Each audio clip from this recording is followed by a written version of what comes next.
প্রথমে কৃমির ওষুধটা গুঁড়ো করে নিলাম।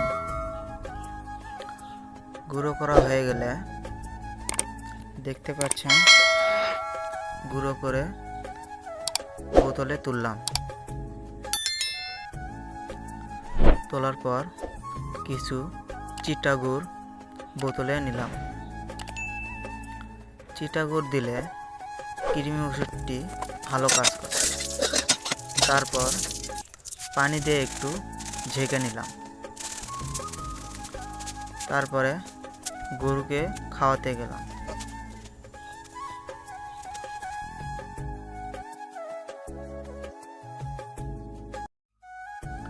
গরুকে খাওয়াতে গিয়ে কি এক ঝামেলা!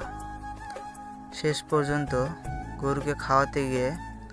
পর্যন্ত পড়েই গেলাম।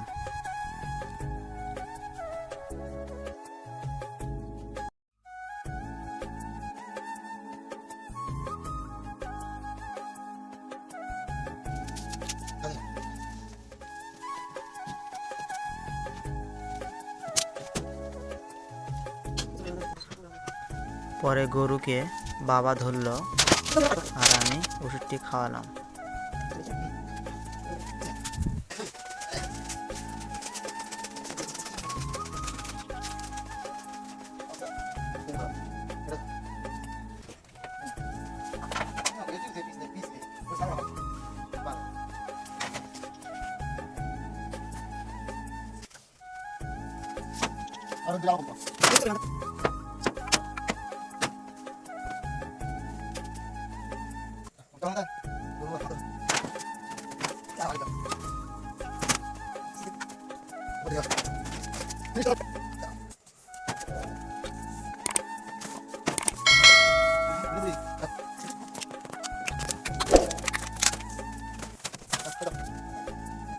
Hadi.